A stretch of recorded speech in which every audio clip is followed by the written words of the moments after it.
Hi, I'm Gene Howell. I'm looking forward to spending some time with you. I want to talk to you about leadership. It's something I'm really passionate about, and I get the chance to train people in this day after day. I love it. I've been doing it for quite a few years now, so I'm going to talk to you from my experience, my observation, from some research as well, obviously, but I'm so excited to be able to spend this time with you. I'm hoping we can look at some leadership issues each month for the moment. It may even be more than that, but let's wait and see what happens. So let me start with a little bit of history of leadership because I think that's important for us. The reason it's important is because some of the things I'm talking about, they started back in the 50s when you really had your manager. Leadership wasn't seen as a separate thing. If you were a manager, you led. That was the theory behind it. And it wasn't for a while that people, from a leadership point of view, you just did what you were told. You weren't a leader in one sense. If you were, it wasn't a nominated or recognised position. It was something that happened to come into being when people would follow someone, but it wasn't a recognised position as such as it is today. So probably the first inkling we get a little bit of the whole leadership journey was that your CEOs back then, your managers back then, were predominantly white, male, older, and European. So you didn't get females who were managers or CEOs back in those days. If you did, which there were one or two around the world, it was very unusual. And they were really looked down on. Unfortunately, it was a man's world. And I remember reading about a management group that met. There were managers from all over the place. There were roughly about 200 in the room. And it was a special conference specifically for senior managers and CEOs. Out of the 200 attendees, only one was female. Now, there might have been others around, but at that conference, that was a really good indication of what the world was like back in the 50s and even into the 60s. Then came such things as, let's have a look at some of the theory. And there was what they called the great man theory.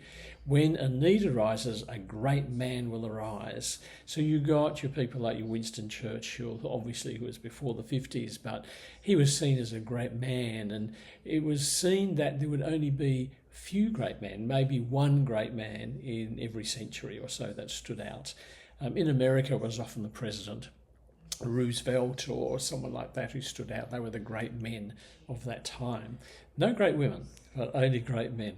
Then you started to get a bit of a shift and you got what they called the transactional and transformational leadership that began to be recognised. Transactional was definitely about you will do what I tell you because I pay your wage. Your transformational, that's when it started to move more into a little bit of a leadership space. Still wasn't called a leader necessarily, but managers went on training courses where they were taught the difference between transactional and transformational. Then you got not only that, but you got situational as well. So your situational leadership was very much about what is happening in the situation, and that's what we respond to. Rather than having one way of doing something, it might be transactional this time, it might be transformational next time. So depending on the situation would depend on how you acted. These days we talk about transformational, we talk about transactional, situational, and systems-led leadership as well. We'll talk about that another time, but that's one of the things that's probably where leadership is a little bit at the moment, okay? So that's important because as we go through some of these things, and by the way, there were the beliefs around that leaders were born, not made. And therefore, people didn't aspire to be a leader from that point of view because if you were born a leader, fantastic. If you weren't, well, that's okay. Yeah, leaders need followers. So we had those sort of theories that were going around. Now, why is it important for us to know some of this background? It's actually important because some of that leadership style still exists today. We can train people, we can help people to see what leadership should be and what it could be. The reality is this, we're living in an age where we have maybe 5 different generations, again, something we'll look at another stage, 5 generations in the workplace at the one time. That's never happened before. So it's really important that we identify that because of that, some of these traits, some of these things that we're seeing in the past still exist today.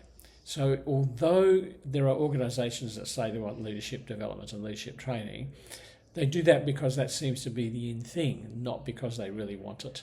And the big problem is this: you can go into an organisation, I've done this, and help with leadership training to train the future leaders and identify what they should be and what they should do.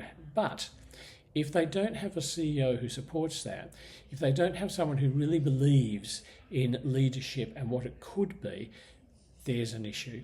Let me give you an example on that. I know this is an interesting situation or subject to look at, but the work from home controversy that's been around for a while. COVID, of course, most of us work from home. And now the call is for everyone to get back to the office. But who is making that call? So there was a survey done just recently by one of the management guru organisations to find out what were the thoughts about being back in the workplace. Surprisingly enough, 80% of people responded saying, yes, they felt we should all be back in the workplace. I know I was shocked when I saw that research. I thought, oh my goodness, that was not what I was picking up. Until I read a bit further and realised that the people they had surveyed were CEOs.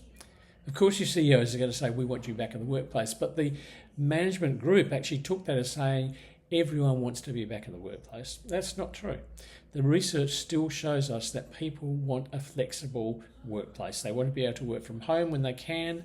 They want to be able to work from elsewhere. And they want to be able to come into the office when they want to come into the office.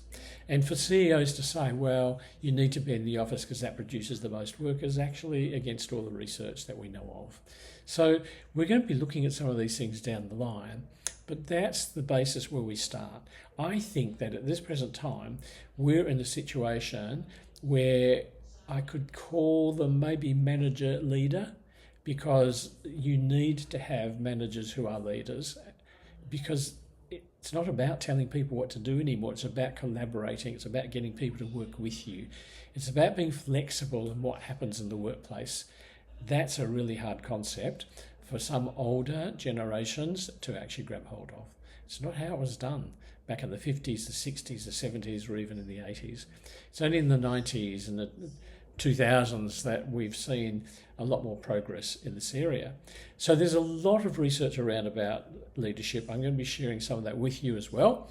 I'll give you some sites to visit. I'll tell you some books which would be good to read if you wanted to read them. But it's really important that we think about, who am I as a leader? What kind of a leader do I want to be? That's great. But the other thing we also have to do is, can I be that type of leader in the current organisation with whom I'm working? And that's probably the big key question we have to ask. If we don't ask that question, we can learn as much as we want. It's not going to help. I ran a course once for supervisors, and it was interesting because in the room there was this older man, supervisor. He just did not look as though he wanted to be there. And so I went up to him in a break and said, look, are you okay? It was a 3-day course. And I thought, I can't have him looking like this all the time. It's going to make me feel sad. And I said to him, are you okay? You're not looking as though you're enjoying it. He said, no, I'm really loving it. And I go, oh, okay, because it doesn't look as though you are. And he said, I know I'm going to have a problem when I go back to work. He said, I've been trying to come on this course for the last 4 years, and eventually my manager said, yes, I could come. The day before I was to come on the course, he called me into his office and he said, I know that you are going on this course, 3-day course about being a supervisor and how to be a good supervisor. Do not think you're going to come back here and put anything to practice you learned there, because you won't be. Wow, what a disincentive for anyone. So that's what we have to look at. There are organisations today that say they want their leaders trained. There are organisations today that say, oh yes, we really want all this, we need the training. The reality is, are they going to allow people to put that into practice, and will they provide an environment where that person can put it into practice? So that's what we're going to be looking at over these sessions together, and I hope you'll be with me on it. I am going to take some time now and again to also have 1 or 2 guests on board, and we're going to ask them about their leadership development and their leadership journey, because I think it's important we hear from other people. I mean, I'm not just talking about the people like the Richard Bransons or, the Warren Buffett or some of those people, and I've probably pronounced his name wrong, sorry, Warren. Why do I not look at those people necessarily to teach us about leadership? The problem can be is this, don't get me wrong, they're great people and they've got some great stories and they've got some great learning. The problem is these people only became famous once they were known, right? And once they became famous, they were then sought after. What we don't always get from them is all the hard times they went through, or some of the stories. They might remember some things, but the problem is the stories are written, biographies are written once a person reaches that peak position. I want to be able to talk to people who are on their way.